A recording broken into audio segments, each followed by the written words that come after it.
Massa. Já temos aqui as variáveis. A gente vai começar a usar todos esses campos aí, todas essas coisas que a gente criou para realmente mover o personagem. A gente não vai precisar do start nesse script, certo? A gente vai fazer tudo no update. Eu vou tirar aqui o comentário também para ficar mais enxuto o código, para ficar aparecendo mais coisa na tela. Muito bem. A primeira coisa que eu quero fazer é mostrar para vocês uma forma da gente receber os dados de entrada do jogador.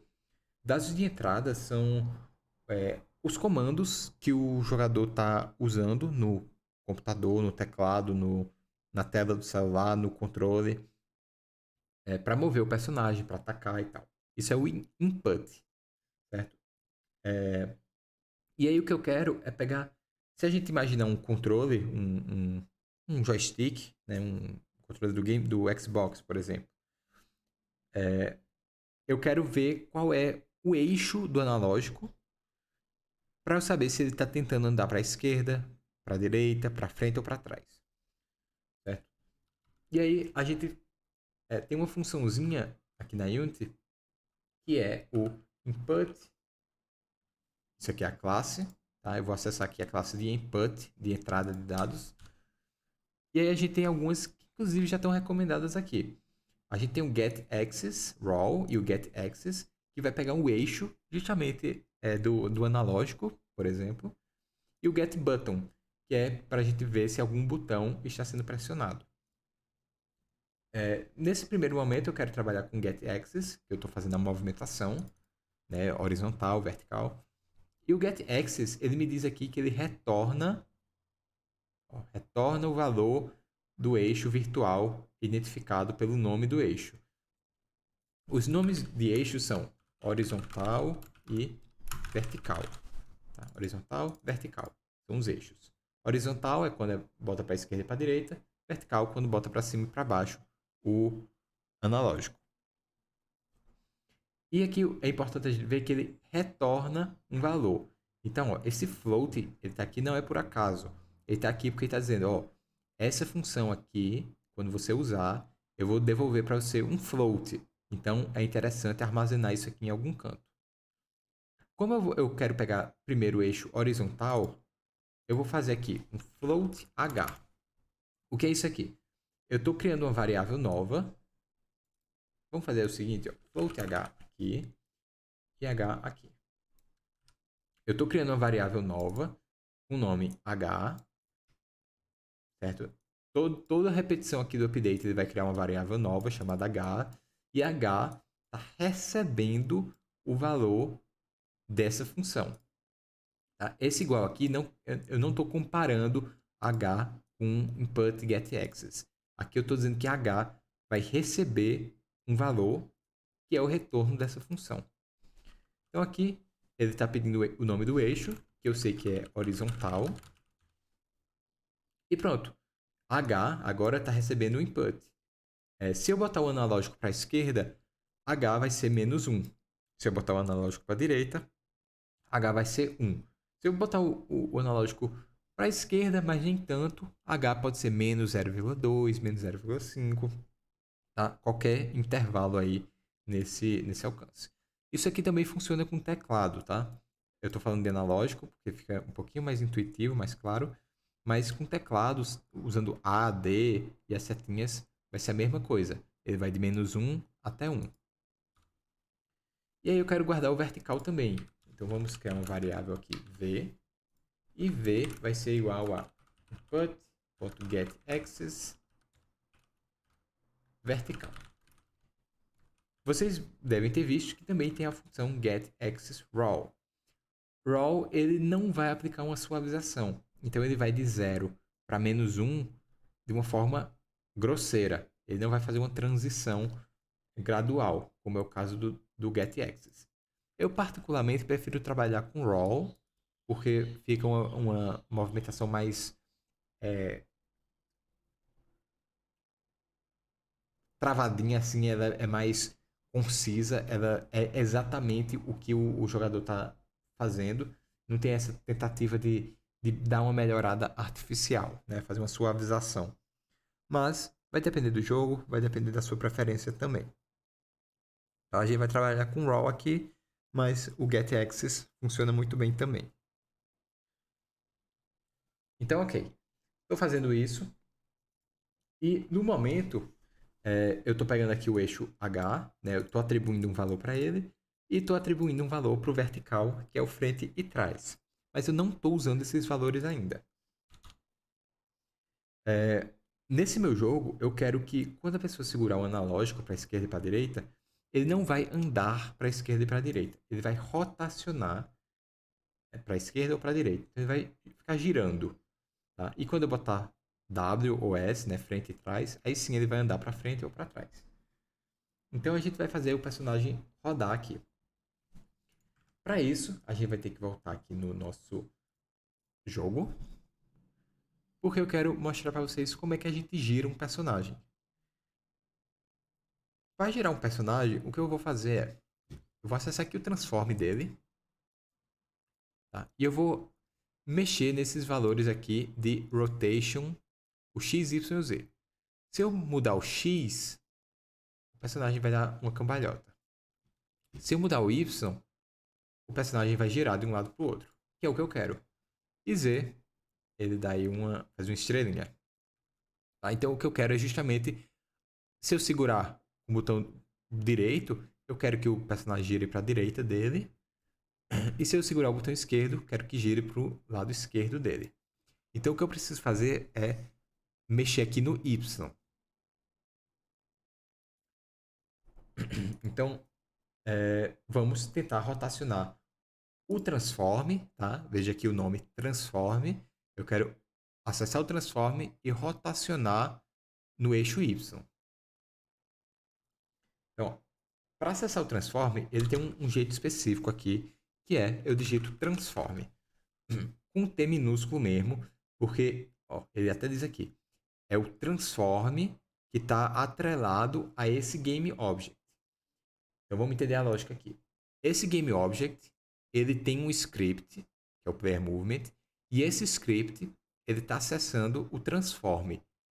O transform é esse transform aqui, certo? Sempre que a gente acessar dessa forma, com o T minúsculo, a gente está acessando o próprio transform que esse script está no mesmo game object. Então eu estou acessando ele próprio e eu vou rotacionar esse objeto. Então tem essa função rotate que vai pedir o ângulo, tá? o ângulo aqui em Euler. E esse ângulo em Euler, ele é um vetor de 3 dimensões.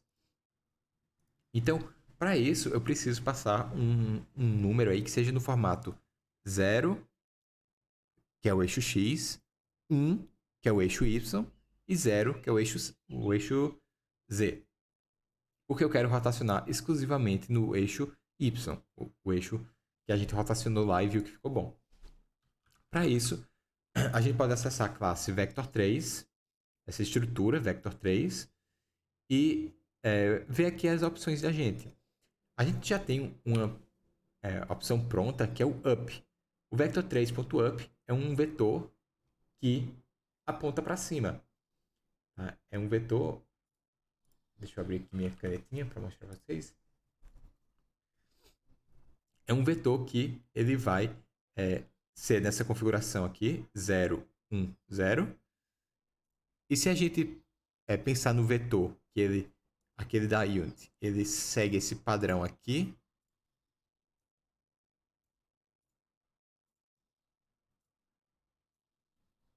Né?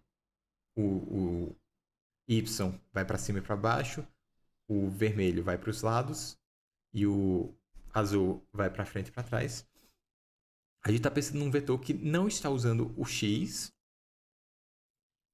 e não está usando o Z. A gente está usando 0, 1, 0, então ele só vai para cima. Por isso que é up.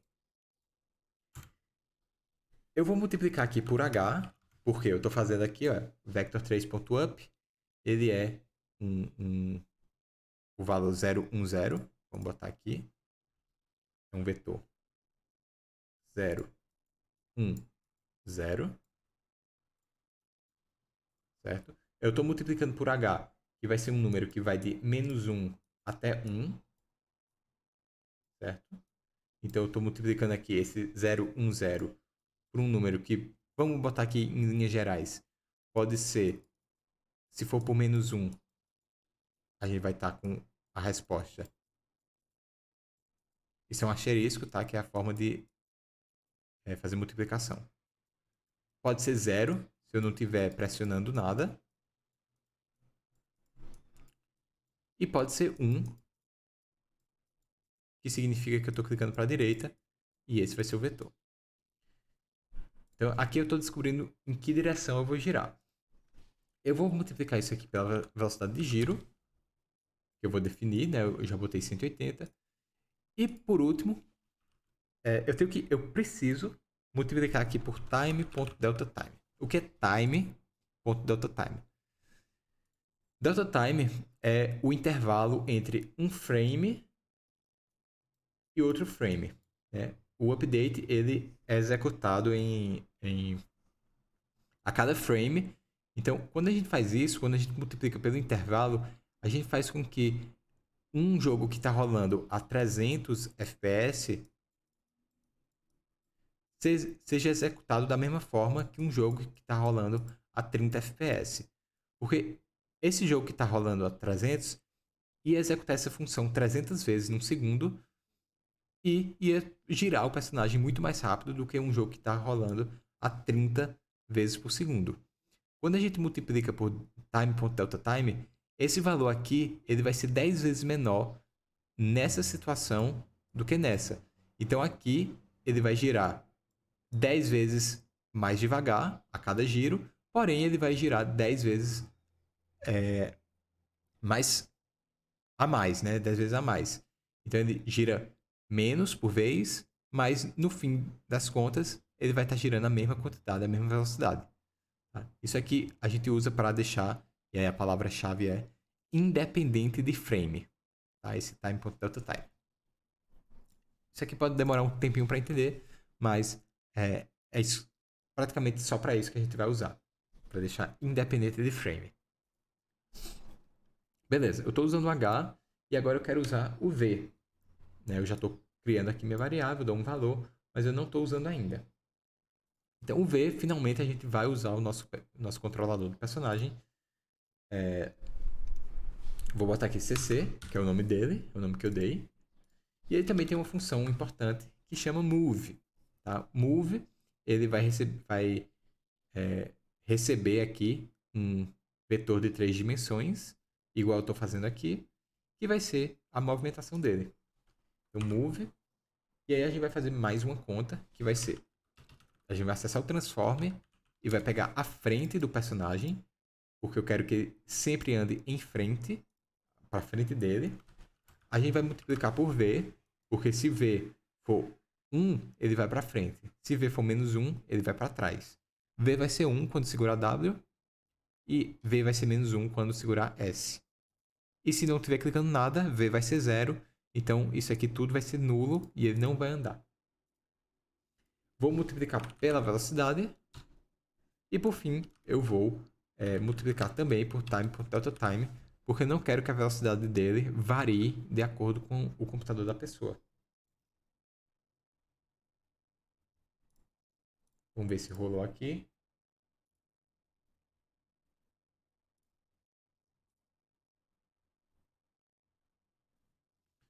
Ok, eu vou segurar D, tá girando. Segurar A, tá girando.